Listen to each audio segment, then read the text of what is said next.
Who left your family like this?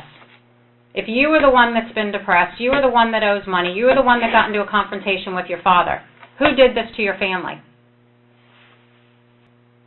Do you regret doing this to each one of your family members? I didn't do that to each one of them.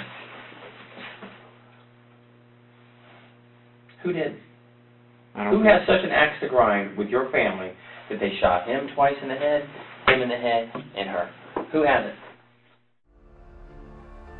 Grant Amato wanted the world to see him as a professional. He listed his degrees and credentials within minutes of sitting down. I have a Bachelor's of Science in Nursing from UCF, and then I was pursuing a Master's of Science in Nurse Anesthesia. That was back in 2015, I believe. But the reality was a $200,000 addiction to a woman he had never met. So how much do you think you spent on this? Probably close to like $200,000, I'd say. And where did the money come from? Money came from me, my brother, and then my dad. When the money ran out, the threats began. Grant claimed his father was the violent one. He had told me that if I ever stepped back onto his property, that he would kill me. But the evidence told a different story. It wasn't self-defense. It was an ambush. He never fired a gun. He never fired a gun.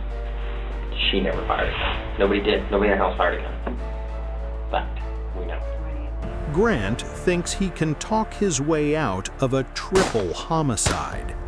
He is about to be given a choice. You're a guy swimming out in the middle of the ocean, and we're going to give you one of two things based on you.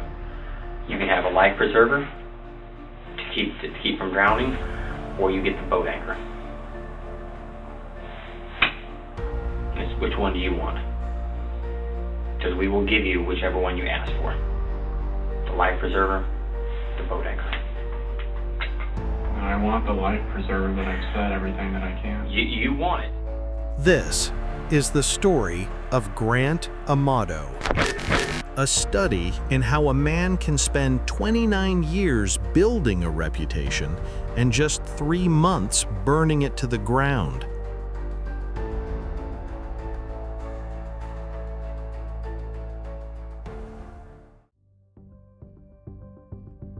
To the outside world, the Amato family was a picture of American success. Chad was a pharmacist, Margaret a computer manager, and their 2 sons, Cody and Grant, were inseparable. Grant was the baby of the family. He and Cody followed identical paths: nursing school, then anesthetist school. Grant was supposed to be the golden boy. But in June 2018, the facade cracked. Grant was caught stealing propofol, a powerful sedative, from the hospital where he worked. He wasn't just fired, he was blacklisted. At 29 years old, he was unemployed, facing felony charges, and forced to move back into his childhood bedroom. While Cody was advancing his career, Grant was sitting in the dark, staring at a screen. In that darkness, he found Silvie, a Bulgarian webcam model who offered him the attention he had lost. But her attention cost tokens, and tokens cost money. He didn't have a job, so he stole. He drained his father's retirement accounts, he maxed out his brother's credit cards, he even took a loan against the family car. When Chad Amato discovered the theft, he was furious, but he didn't call the police. He tried to save his son. He paid $15,000 to send Grant to a rehab facility for internet addiction. When Grant returned home on January 4th, Chad presented him with a contract, a handwritten ultimatum on yellow-lined paper. The rules were simple: get a job, pay us back, and absolutely no contact with the Bulgarian model. If Grant broke these rules, he would be kicked out. Grant signed the paper, but he never stopped talking to her. The peace lasted less than 3 weeks. On the night of Thursday, January 24th, Chad Amato discovered that Grant had violated the contract. He was still talking to Silvie. He kind of, pulled me up from the couch, and then he was yelling at me to pack my shit up and just get out of the house. That he was the one who had to be the hammer, and that, why am I making him have to go through this, and all this other kind of stuff. Grant was kicked out of the house immediately, but the next day, Friday the 25th, he returned. Grant admits he was at the house on Friday, but his version of events is convenient. He claims he left at 9:30 p.m. to get internet access at a grocery store. That Publix, it's like their guest Wi-Fi is always still active even when the store closes down. So I was like, okay, well, I'm going to go there because I have my Surface. He says when he returned hours later, he saw something that scared him away. He claims he saw police outside. I saw like a news van, and then I don't think there might have been like a cop car. There was like traffic being. That was a lie. There were no flashing lights. Dispatch records confirm that no one called 911 on Friday night. And I know from video surveillance camera in the neighborhood, nobody else came to that house. I know I can account for everybody that went to the house. The house sat in silence all night. The police didn't arrive until Saturday morning after Cody failed to show up for work. Oh, apparently I turned my video camera on already. We're going to be clearing the residence. Give us traffic, please. Sheriff's office! Deputies arrived at 9:17 a.m. for a welfare check. They expected to find Cody late for work. They knocked, they checked the perimeter, but there was no answer. When they finally breached the front door, the silence was broken. In the kitchen, they found the first victim.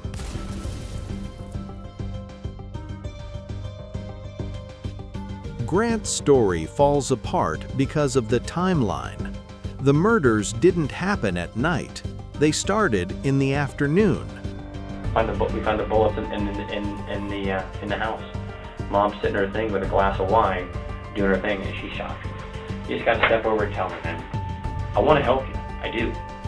Margaret Amato was shot while sitting at her computer. She never saw it coming. Grant then waited for his father. Chad Amato arrived home around 5:15 p.m. He walked into the kitchen expecting dinner. Dad gets shot and he drops right here. And most likely either got pulled or crawled over here. Grant shot him execution style. He hated that his father controlled the money, and now the money was his. This is the most damning part of the timeline. For 4 hours, Grant sat in the house with the bodies of his parents, waiting for Cody. Cody was shot the minute he walked in the door, when he first got home.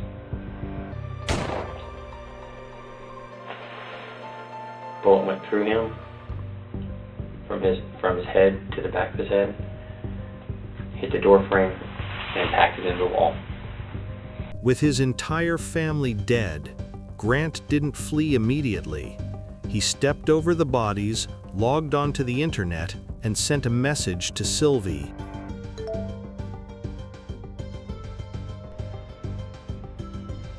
You don't show the remorse that you should for someone who's lost 3 family members? Incredibly, Grant walked out of that room. Police didn't have the warrant signed yet, so they put him up in a hotel for the weekend. For 48 hours, Grant Amato was a free man.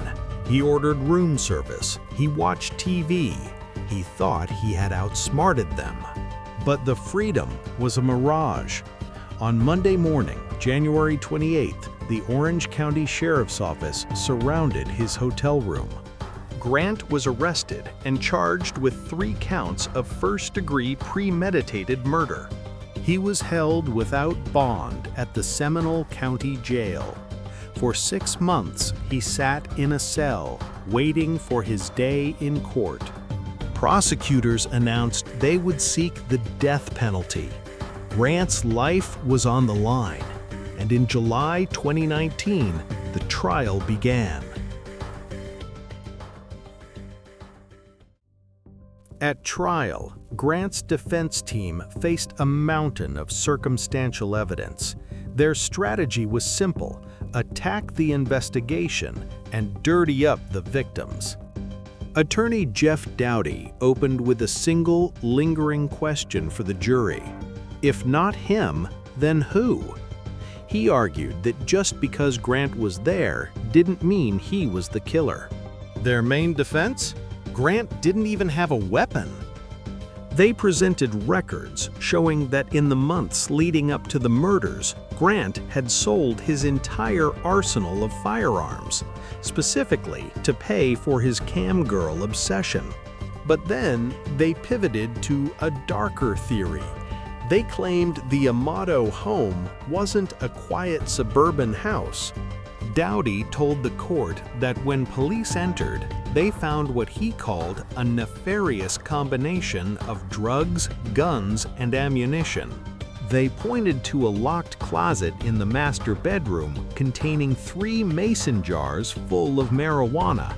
And more importantly, they noted that Cody's own 9mm pistol was found lying right next to his body.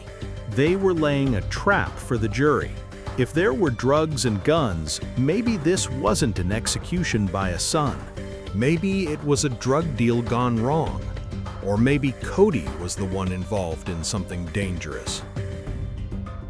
The prosecution rejected the defense's drug theory entirely. They argued the motive was simple: Grant had been caught. Chad Amato had issued strict rules: no phone, no internet, and absolutely no contact with the cam girl. If Grant broke them, he would be kicked out of the house immediately. Prosecutors presented evidence that on the afternoon of the murders, Chad discovered Grant had bypassed the router to contact her again. The ultimatum was up. The state argued this was the trigger. Grant wasn't killing for money. He was killing to prevent his father from kicking him out and cutting off his access permanently. To prove Grant was the only possible killer, the state reconstructed the day using digital forensics. They argued this wasn't a frantic burst of violence, it was a scheduled execution. First was his mother, Margaret. She was at her home office computer. The state argued Grant approached her from behind while she was working and executed her. She never even saw it coming. Then he waited. When his father, Chad, came home from work later that afternoon, he walked into the kitchen and into a trap. Grant shot him twice before he could even put his keys down. But the night wasn't over. Grant waited 4 more hours for his brother Cody to finish his shift at the hospital. He even used his dead father's phone to text Cody, luring him home. When Cody walked through the door at 8:45 p.m., he was dead within seconds. Grant didn't just leave the house after the killings. He stayed to write a new ending. He placed a 9mm handgun next to Cody's hand, trying to stage a murder-suicide. He wanted police to believe Cody had snapped, killed his parents, and then himself. But the forensics told a different story. Experts testified that if Cody had shot himself at close range, the gun should have been covered in backspatter, blood, and tissue. But the gun found on the floor was completely clean. It got worse for the defense. The gun wasn't just clean, it was empty. The slide was locked back, and the magazine was dry. A suicide victim rarely fires every single round in the chamber before taking their own life. And finally, the casings. 3 people had been shot, but police found almost no shell casings near the bodies. A shooter doesn't clean up their own crime scene before committing suicide. Only a survivor does that. The jury didn't need long. The mountain of circumstantial evidence, the timeline, the clean gun, the stolen money was insurmountable. On August 12, 2019, Grant Amato was found guilty on 3 counts of first-degree murder. But the drama wasn't over. The jury had to decide life in prison or the death penalty. In Florida, a death sentence requires a unanimous vote, but in Grant's case, the jury couldn't agree. They spared his life. Grant got exactly what he wanted. He survived. But the irony is cruel. He killed his family to stay online, to keep his connection to a girl who never really knew him. And now, he spends 23 hours a day in a concrete box. No internet, no phone, no Silvie. He destroyed his entire world for an addiction, only to end up with nothing. If you found this case disturbing, there are hundreds more just like it hidden in the court records. I'm digging them up one by one. Subscribe so you don't miss the next case file.